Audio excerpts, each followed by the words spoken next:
The views and opinions expressed on From the Mouths of Madness are that of the panel and not of the Geeks Under the Influence Network or their sponsors, Amazon.com and tpublic.com. Listeners, beware.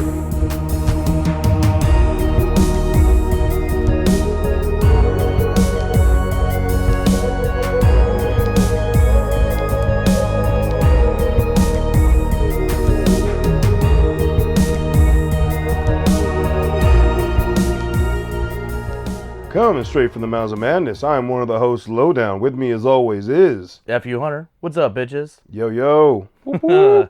Mama just killed a man. Literally. Yeah. Yeah. Yeah. Sorry, everyone. We got a fun one tonight to talk about. Because tonight on the chopping block, we have the 2013 film Mama. Yep. Oh, yeah. Now, this movie was the directorial debut by Andy Muschietti. Now, Because they're tight. exactly, yeah. Can I have a Kleenex, please? For those who don't know that name, he directed, along with his sister, because this movie was written by him and his sister, Barbara Muschietti. They also went on to do It, Chapter 1 and 2. Yep.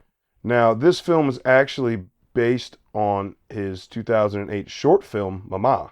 Oh, yeah. See, I didn't realize that. Yeah. So, this is his first full-length film. Yeah.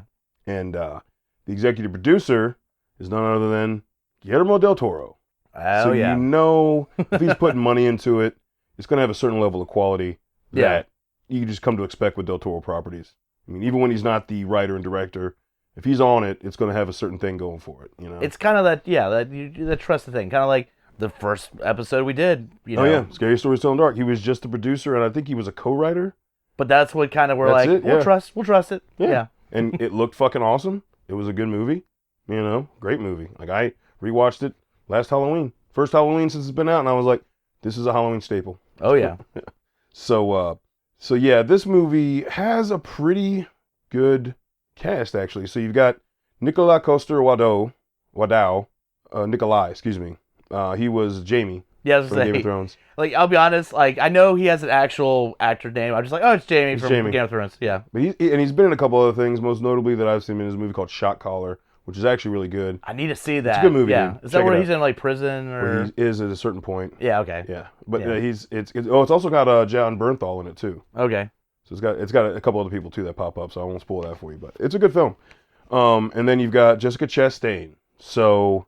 Which this movie came out right when she was starting to blow the fuck up. Mm-hmm. Because I'm pretty sure this is, like, right after The Help, and, like, and it's weird because, like, yeah, she was starting to getting these leading roles, Mm-hmm. and here she is in this random-ass horror movie as this, like, punk rock-ass bitch, you know? Yeah. I mean, because after this, she was also in Lawless, which came out before this. That's Lawless right. was 2012. Okay. That came out right after Dark Knight Rises. We're like, oh, it's Bane. And I think he just did Bane with like a little bit of a country accent. Who else was in that? I was Shia LaBeouf. I was gonna say LaBeouf was in LaBoufy. there. We got a little LaBouf. He was LaBouf. But that was based around Franklin County, Virginia. Yep. Wettest county in the world. Speaking of which, well, I guess do we have any other cast members you want to throw? There? We do, because but before we leave her, she was also in Interstellar. Yep. She's got a really good movie, Crimson Peak, another Del Toro property. All right. Obviously, she was Bev in part 2. Yep. And then don't bring up. There's one movie Nope. I'm not. I'm gonna say she was also in a really good indie film with Oscar Isaac called A Most Violent Year. Okay. Good. That's a really good movie. Now, the big one for me that's in this film. I just want to throw out there. She was in the last X-Men movie, and everybody was like puzzled as to why she was in that piece of shit movie. Dark Phoenix? Yeah. Oh, God, yeah. They fucked it up twice. All right, I can't go into that. Yeah, let's not get into it. It was just surprising that she was in that movie, right? I just blanked that movie out, As much as you can. Yeah. Fuck. Ugh. This is where it's awesome for me. Like, the other two actors did great. Javier Botet, who he is actually Mama, but he was also the ex-wife of Tom Hiddleston in Crimson Peak. He plays monsters. He was the Slender Man in Conjuring 2. And in the movie Slender Man. Yeah. And he was the leper in It. Oh, shit. Yeah. Yeah, that makes sense, because, that's his thing. he was also the, remember in Alien Covenant, when they find David on that planet, And there's that weird gray humanoid alien for a second. Yeah. He's that creature. So. Well, pays to be slender as a motherfucker. Don't shake your head at Covenant. That wasn't a bad fucking movie. No, I was agreeing with you. I'm one of the ones that fucking defends that movie, all right? I defend that fucking movie. It's a great film. So that's like the main cast of the film. Yeah. Really. So there's some other, like, the girl who plays Victoria, she's Greta in it. Okay. The older daughter, she plays Greta, the bitch to his Bev. Yeah. Yeah, the pervy pharmacy dude's daughter. Yeah. Yeah. And Lily is actually one of the girls in the bathroom. Not the ones with Greta, but the ones that kind of leave. Right before chapter 1, they attack Bev in the bathroom. That's right. So it's just, he's reusing people. Yeah. You know? But, all right, this film, basically Jamie's character loses all his money and... loses his shit. Runs home and kills they say a strange wife. What, did he make his fortune and didn't tell anybody he was married? He was wearing a fucking ring. Or strange, maybe they were having issues and she was like, I don't care how rich you are, you're a fucking psycho. I mean, separated. I hate that word. Yeah. But hold on. Where does this take place? Oh, Virginia. Yeah.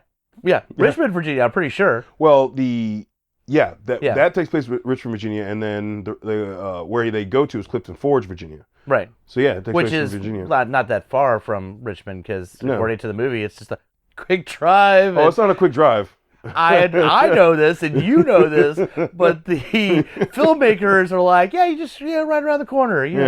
So he drives home after losing all his money. He kills his employees and kills his wife and grabs his 2 daughters and drives to Clifton Forge and wrecks the car and just walks in the woods. It's fine. It's blizzard. They're gonna find a cabin somewhere, right? There's gotta be something. Oh, sweet. Random fucking cabin out of nowhere.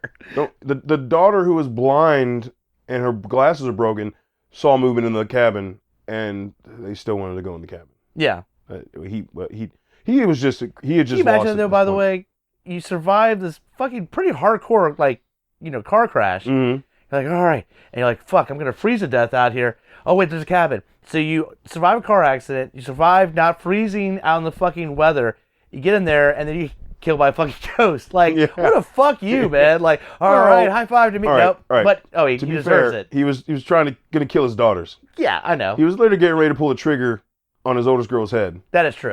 I mean, come on. Yeah. Fuck you. Couldn't he just run fast if you really want to kill them? I mean, just take her glasses, run fast. It's not the same thing as shooting her in the back of the head. Like, she would have just probably wandered the woods till she died. I mean, I guess he wanted to make it kind of quick. I don't know. I guess. I don't know. That was a long and drawn out. Anyway, Mama just killed a man, and Mama just killed a man. Truth. Mama just killed a man, and I do like that though, because you get to see Mama in a way, but it's through the shitty fucking vision of the girl with her glasses off. Yeah, Victoria. Yeah, the oldest daughter. So that was really cool. So from then on, she has no glasses. So 5 years goes by, and the credit scene's cool because it shows how Lily is like a baby. Yeah. So she learns to walk. She kind of learns to walk on all fours. Like, basically, the only mother figure Lily has is Mama. Yeah. There was no memory of her. She was so young. There's no memory of her actual mother. So they do like this drawing thing where it's like kids drawing stick figures of how they were living for those 5 years. Yeah. Because Jamie has a twin brother, so now we've got Jamie 2.0. And that was kind of all right. I was like, oh wow, what kind of crazy to kill him off that quick in the movie. And they go, no, he's got twin brother. So we got the actor from Game of Thrones in it for more than 10 minits of the movie. All right. To be fair, the movie came out in 2013, so it probably was filmed in 2012. Game of Thrones has only been out for like 2 seasons at that point. But still, yeah. You're like, wow, I'm kind of surprised they only used it for 10 minutes. They go, no, that was the shaved twin, and now we're bringing the bearded one. Yeah. He's a little more hippie-ish. A little more hipster. A little more hipster. Yeah, that fucking watch, dude. It's fucking. Oh, but anyway, he has been spending all his money for the last 5 years trying to find because they just disappeared. Yeah. No, his brother, his nieces, all gone. So he had like a private detective, and they end up stumbling across the car and. How shitty is the police force, man? Dude, like, look at it was right there. But what did the detective do? Like, all right, well, he would have driven. This weather would have fucked him up here. Like, what did the cops not do? Because that car is like in the same fucking place. It's not fucking buried. It's wedged between two trees. It's just wedged between trees. And they're like, the detective figured it out and like, yeah, just figured out where he would drive after he left the city. Mm-hmm. And there's his car. There you go. Yeah, I have no idea. Your police force sucks. Well, Richmond. Yeah. Sorry. I think it would actually be state police. I mean, That's true. Yeah. That's true. So the state police suck. Yeah. Anyhow. But so they find the cabin, or they find the car, then they find the cabin. They go in the cabin, and this is your first shot of the girls since, Mama killed Daddy. And yeah, they are feral as fuck. Mm-hmm. They're black with dirt, literally. But I mean, come on. I mean, yeah. Where are they gonna? They don't need a shower. They don't need to bathe or anything. And they're just like a shitload of cherry pits. Well, hold on, dude. Yeah, not like a pile of them. A mountain. A man-sized level pile. Like it is piled up. Like there's got to be 100,000 more than that stems. Cherry pits aren't big.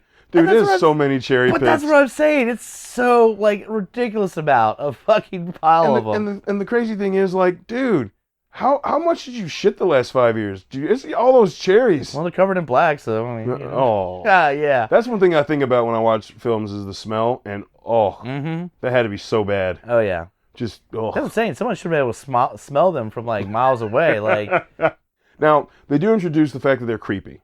Because they're both, the oldest one's kind of hiding in the corner in the kitchen in light, and then hops up on the, crawls up onto the refrigerator. Yeah. But the younger one, you see her running down the stairs on all fours and into another room and around, very animal-like, in the shadows and dark, and running towards you like they're getting ready to attack you. That was, I think, really well done. And that continues throughout the movie. Yeah. Remember there's that scene in the house where Greta, was it Greta? Who's the... Emo chick?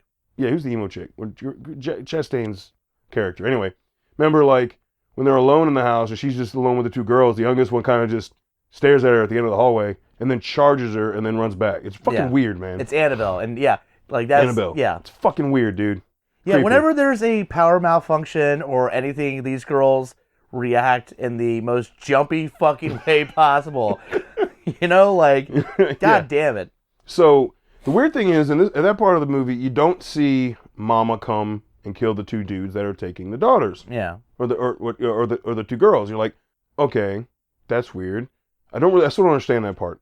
But anyway, Jamie 2.0's happy to have, they found him. He's ecstatic. He breaks up, Annabelle's band practice. Band looked kind of pissed about that. Yeah. Now they were and that's where we established that she's a bit of a punk rocker here. Oh, yeah. Right? She loves her emo. And she does not want kids. Because remember, she took a pregnancy test and was not pregnant when he first introduced her, and she was like, thank you. Yep. So she clearly does not want to be a mother right now. But now you got two. You got two of them. Jamie 2.0 is not going to shun his nieces, even though the cunt aunt wants the fucking kids. And she's a straight up bitch with a stick up her ass. Yeah, I hope something terrible, really bad happens to her later. Yeah, me too. So what happens next? Oh, so they take him to the shrink, right? The cops deliver him to the shrink, and the shrink wants to try to help them and study them, and they stay there for I don't know, 6 months before they were able to get released. Right. Even they just kind of re-socialize the older one, and the younger one has never known society, so she's fucking just gone. Yeah. Well, not gone. She knows what she knows.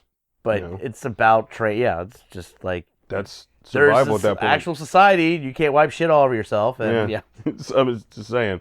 I mean, you can if you want, but you're gonna be that kid. You're gonna be the poo kid. And so they have an apartment, and they're like, we don't have room for these kids. And they're like, hey, the hospital has a house, blah blah blah, that you can utilize for outpatient stuff. You can have this house as long as you agree that I can come and treat the girls. Yeah. So they had to get this baller fucking house, dude. Yeah. Baller I thought it had something house. to do with his brother, but I couldn't remember. It was the all doctor about says the it was the hospital. Yeah. The hospital gets donations that fund the house. That is the nicest thing a hospital has ever done, ever. Okay. Yeah. Give you a house to live in. They don't give houses. They take houses usually. Well, no. They didn't give it to them for free. They can just stay there rent free as long as he's treating the girls. That's still giving a house. Oh, that's bad. I'm just saying, most hospitals are like, okay, we don't care that you foreclose on, fucking pay us our bills. You don't have them going, here you go, we're going to help you out. Yeah. We really feel for you. Now, that doesn't usually happen. I will say that, he also didn't want the girls to go to that cunt of an aunt either. Yeah. That was part of his reasoning. He's like, I don't want them with her. Yeah. I don't want them with her. What is her fucking hard on to have these two girls? Because his twin brother, who looks just like him, that she sees, killed her sister. Yeah. So he like doesn't want her nieces. She doesn't want her nieces to have anything to do with him and his side of the family at all. I mean, it's kind of understandable. It is. He just straight up murdered her. But it's a twin brother. You know what I mean? Like because he lost a shitload of money, which I get it. It breaks a lot of people. It would probably break me if I lost apparently as much as he lost. Did not give him the right to kill his ex-wife. No.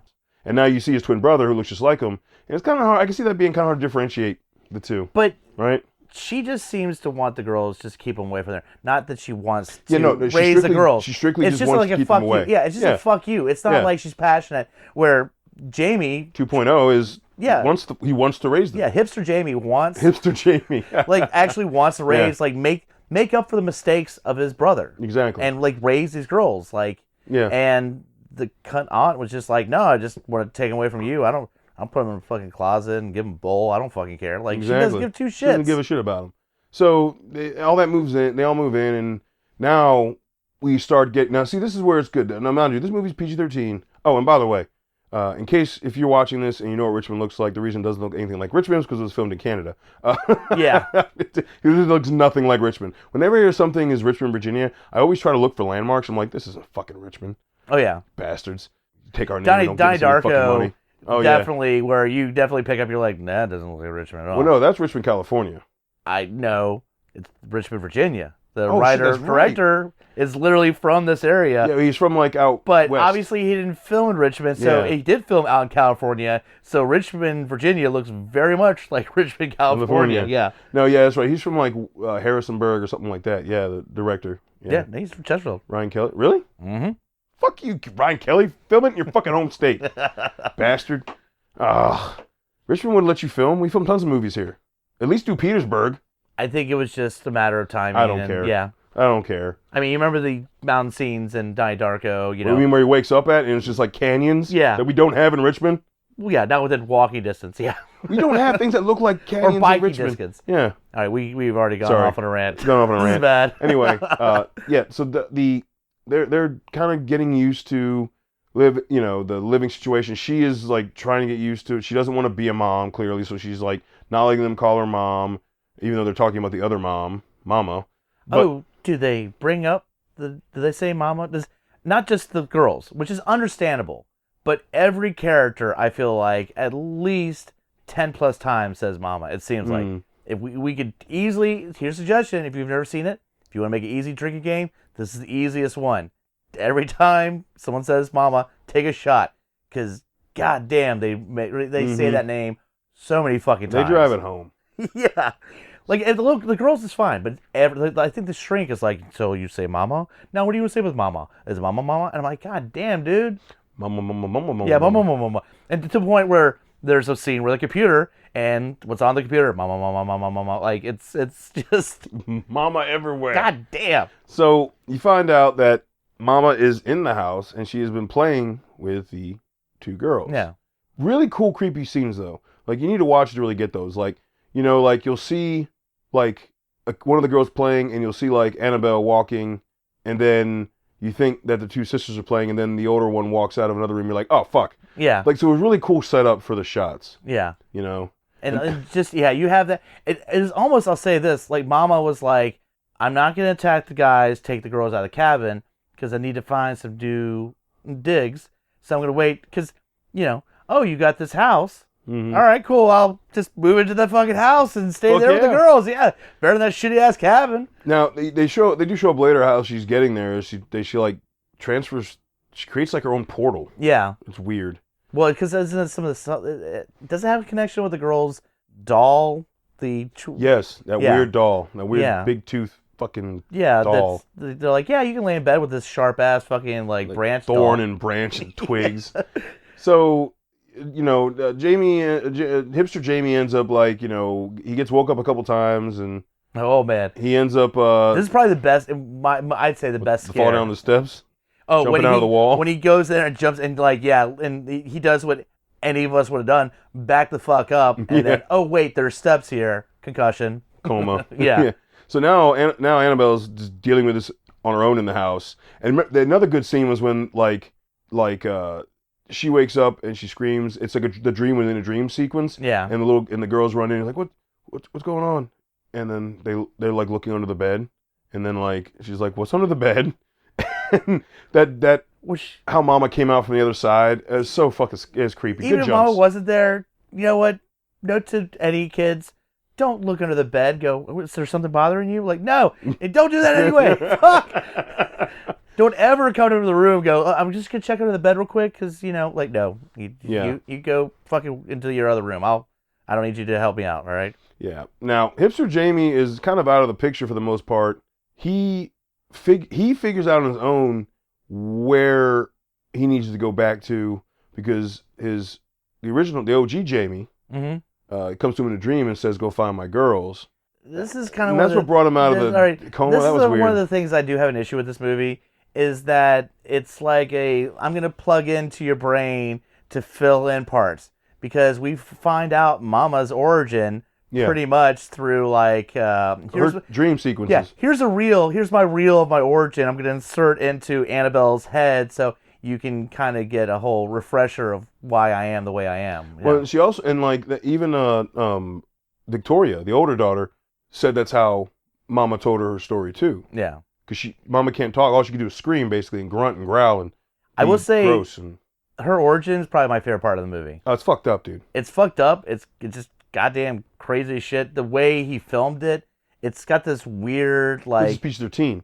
So, like, you don't actually get blood when she stabs the nun. You get the nun, like, falling apart. Yeah. Which was a really cool way to do it without being the blood for But it's also the way he filmed it. It's like this kind of weird vintage, like, style film. Like burst almost. It was like a weird burst. Yeah. Vintage burst. Kind of like what they did with Sinister, where they're watching the film. Yeah. That kind of, like... So, and it came out later, by the way. Yeah. It came out after this. But I appreciate, like, that kind of style of doing a flashback, so... Yeah, it was a great... So, basically, while Hipster Jamie's in the coma...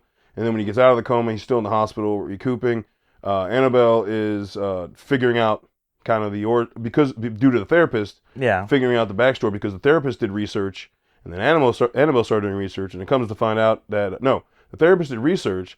Annabelle got shown by Mama because Mama's in the house that she was a woman who got admitted to an asylum. Yep. And then they took her kid away from her baby, and then she broke out of the asylum. They gave her baby to nuns. She went to the nuns. Killed them, grabbed her baby, and starts running through the woods. But then jumped to her death. Yeah. That's the only thing. He was like, I'm not going to let y'all take my baby. I'm going to take my baby. Oh, shit. She was crazy. Yeah, she was crazy. She's like, I'm not going to let y'all kill my baby. That's my job. That's my fucking job, all right?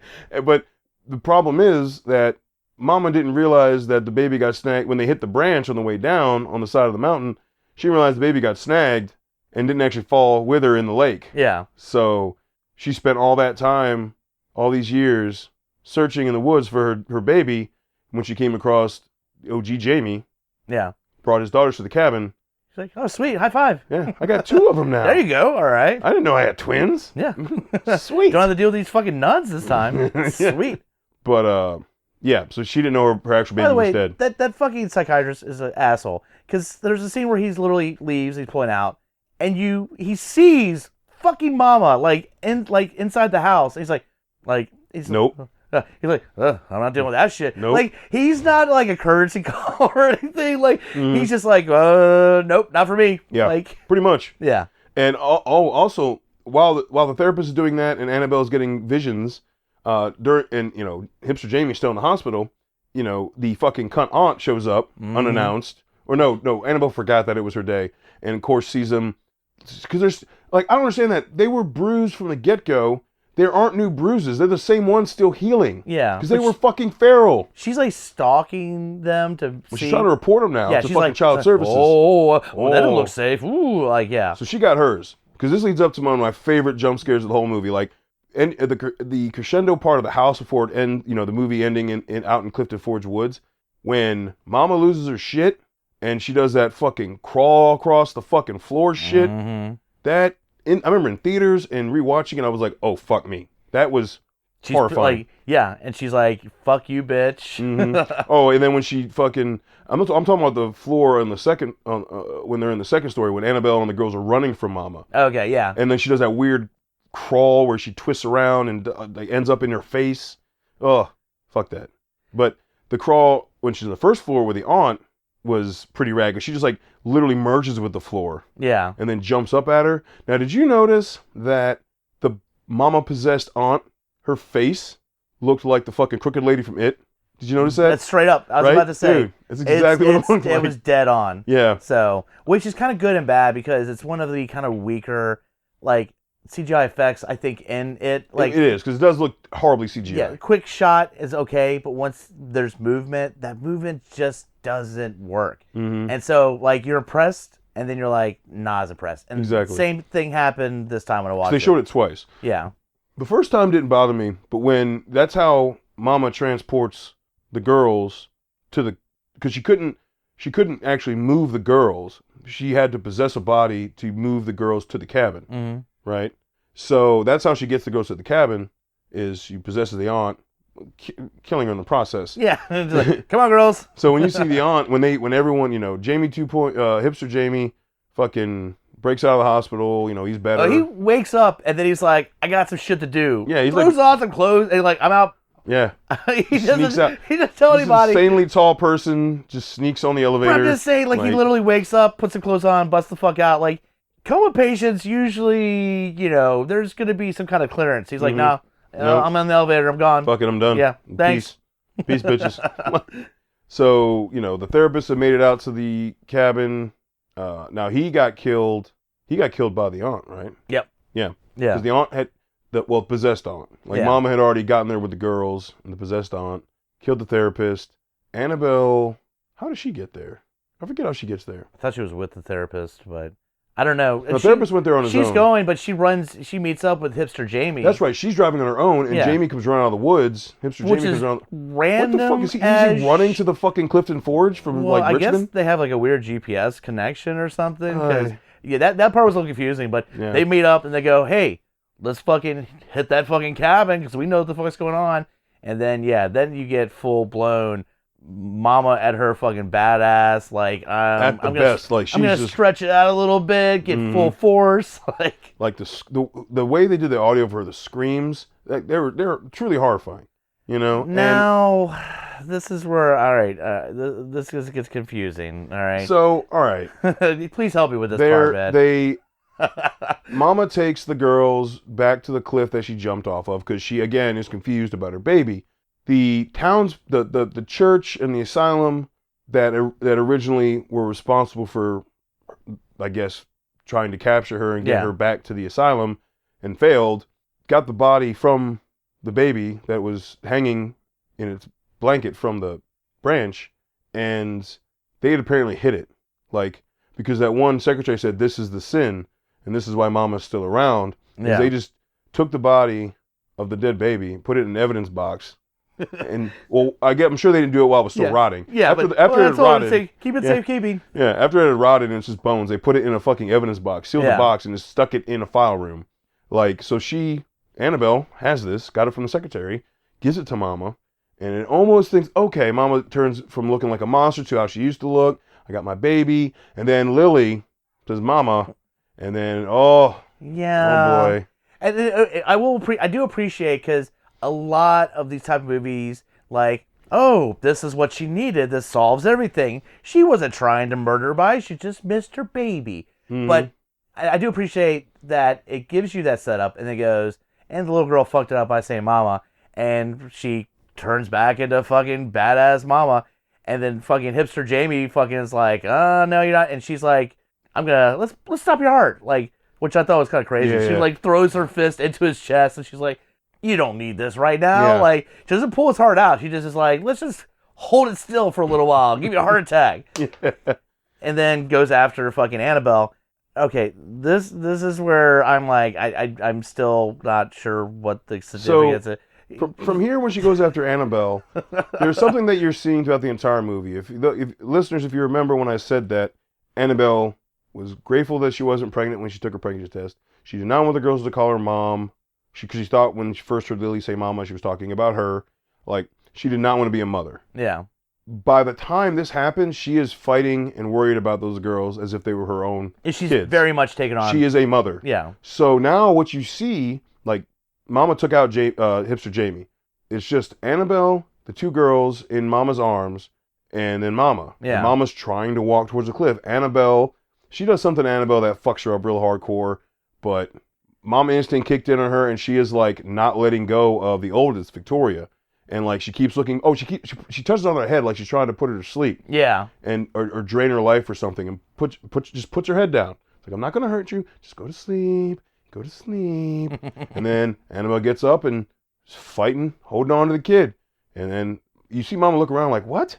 Sleep. Yeah. Go to sleep. And then so you're seeing two mothers essentially Kind of duking it out. being mothers, kind Yeah. of like, Mama's confused. She's a spirit. She's a lost, turmoil, spirit in turmoil. Annabelle's alive, who is taking on the responsibility of being, and as actually loves these two girls now, and is being protected mama bear. Like, fuck you. You're going to have to kill me. Yeah. I'm going to keep coming. And that's what I saw throughout that. She keeps coming after mama to save the girls.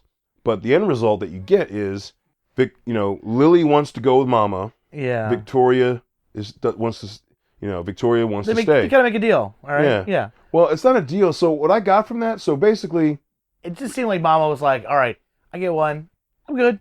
So Mama and Lily go down the cliff. They have this, like, weird smile, love embrace, and they hit the water and burst into butterflies. And then a butterfly lands on Annabelle, and the Odadars of Victoria's like, Lily, and then it ends. So that ending that's makes where kind of sense to me because, look, she turns her into a butterfly. Victoria remembers her real mother. Yeah. Right? Victoria knows what it's like to have, like, a living non-ghost. She's seen what Mama actually is outside of the cabin now, right? Lily, that's all Lily knows. Like, basically, Mama raised Lily more than her actual mother did. So the fact that Lily went with Mama made sense to me.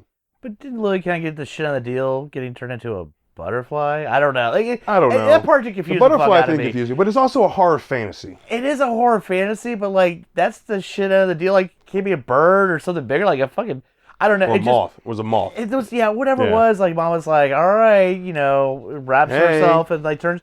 I'll be honest, that ending just confuses the fuck out of me. Now, I remember being pissed off at it in the theater because we did see it when it came out. I remember we went and saw it when it came out. But that was the only part of the movie that pissed me off.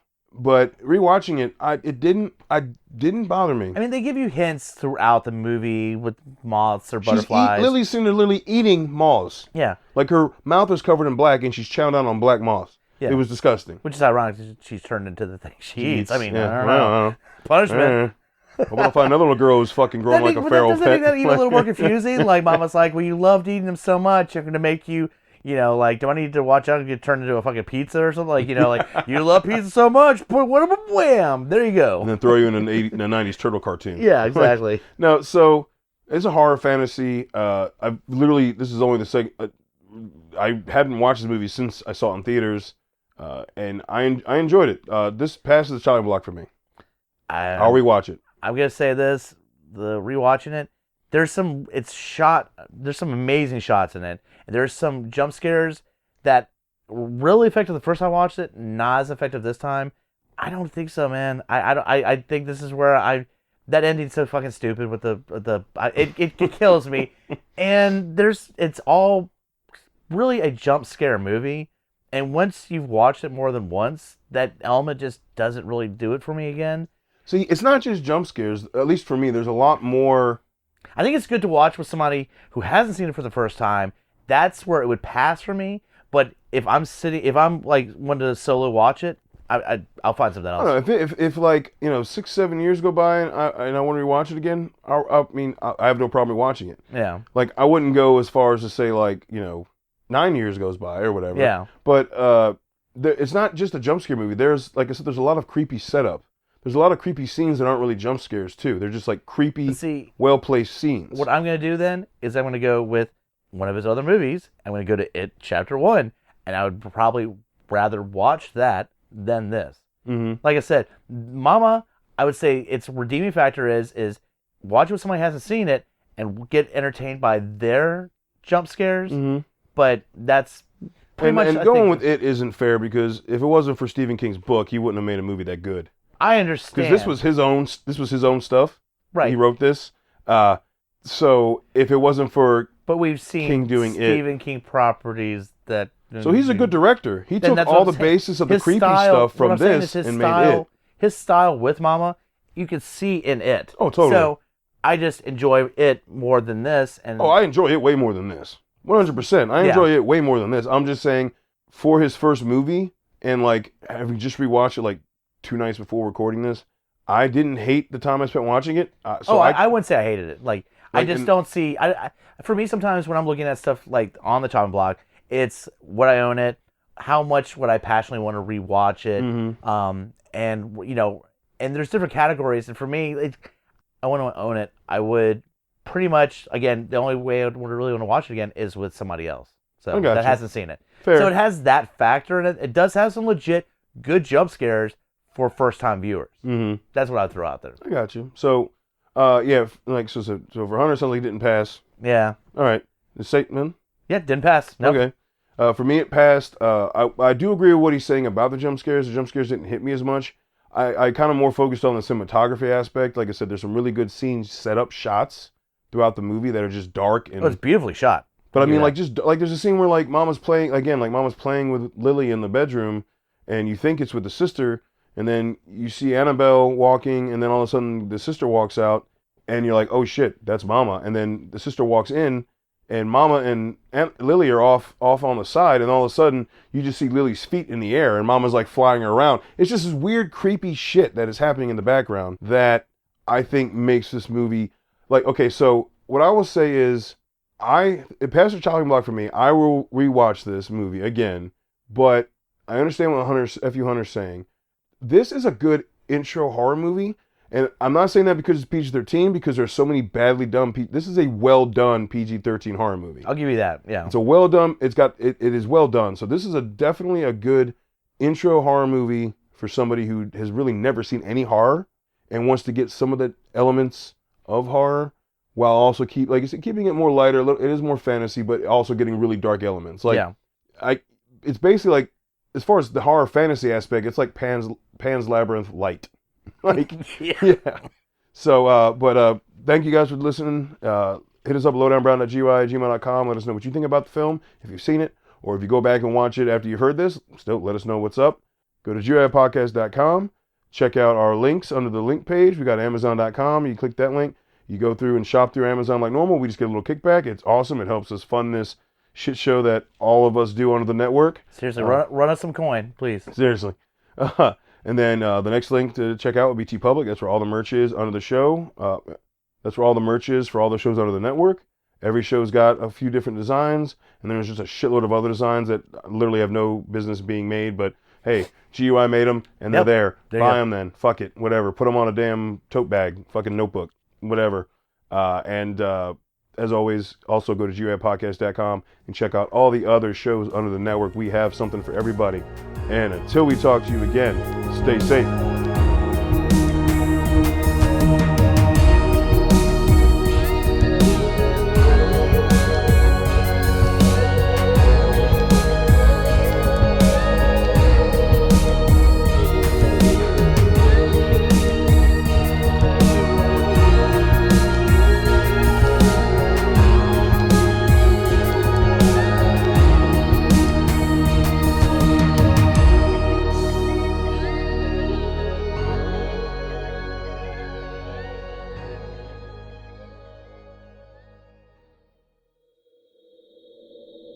Join us at GUIPodcast.com.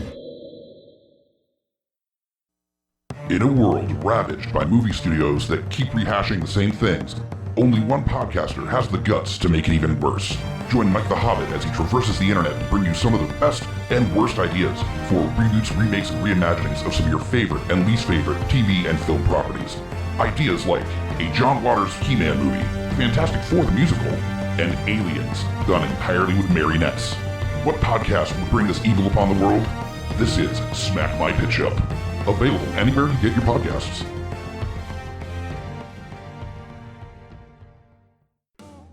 Hey guys, Scotty Big Daddy Preston here. That's right, the Geek Father, asking you to join me here every other week with friends and family of the GUI Network as we go through all the trials and tribulations of being a geeky parent. So remember, join us or cry. My name is Amy Bogard. And I'm Mike the Hobbit. And we are the hosts of Deeply Upsetting, where we use our expertise to answer your most upsetting hypothetical quandaries, such as, what non-winged animal deserves wings? And what body part deserves a secret mouth? Which cryptid is the worst roommate? These questions and more that plague you will be answered on Deeply Upsetting, available anywhere you get your podcasts and at GUIpodcast.com.